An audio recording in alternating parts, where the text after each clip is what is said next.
Former Coal Secretary PC Parak's shocking claims yesterday gave the opposition all the arsenal, all the ammunition it needed to mount a fresh offensive against the Prime Minister. But now the Commerce Minister has jumped into the fray. Now, in exclusive conversation with Times Now, Anand Sharma vehemently backed the Prime Minister and accused the opposition of holding policy decisions to ransom. But at the same time, the Commerce Minister acknowledged that the Coalgate storm has also shaken corporate India and investor confidence. Has the corporate industry and the corporate world registered a protest or spoken about the concerns that they have with you? Yes, they have conveyed their serious concerns.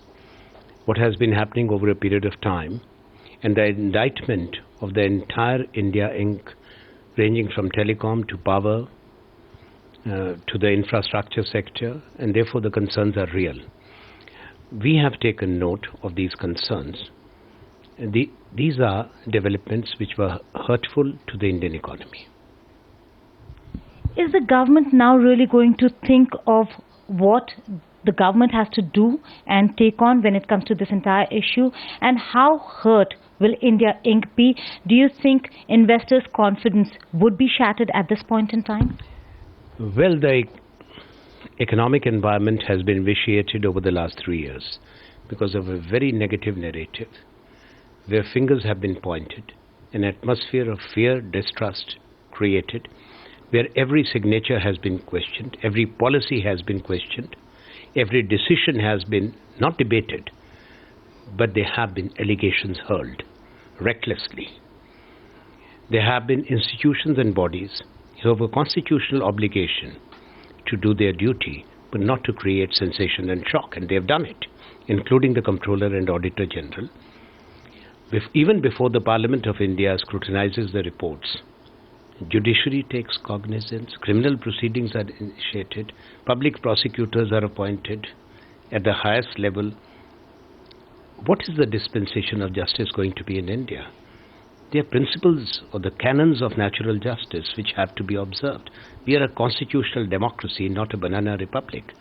You cannot hold decision making to ransom so that nobody takes decisions. Everybody is fearful, whether a secretary in the government or a minister or a prime minister.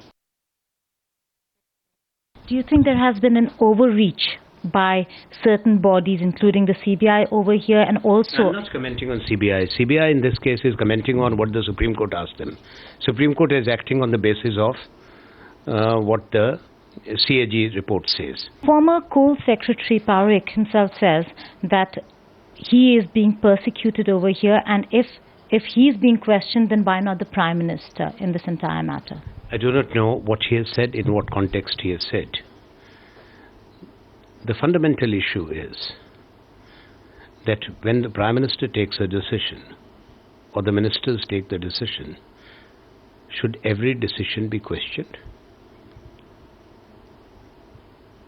Now, who is going to give a certificate to the Prime Minister of India, who is globally respected, or to his ministers? I don't think we need those certificates. We are also men and women who are in the Council of Ministers of the Cabinet, who are citizens of India. We have equal rights to our self-respect and to our dignity. And what is worrisome for any democracy, it should be the vilification process and the excessive vilification of the leadership, be the political leadership or the civil service, is going to be detrimental to the functioning of Indian system. But sir, doesn't the buck stop with the Prime Minister, given the fact that he signed the paper? So what's wrong? Did he commit a crime? What are we saying?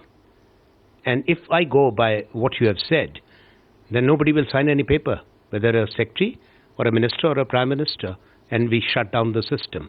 Is that the recipe? That's a recipe for disaster. If you have inappropriate applications of law and it's perceived that these laws are being unjustly applied, obviously like what is being discussed inside, the confidence of people might be questioned and shaken.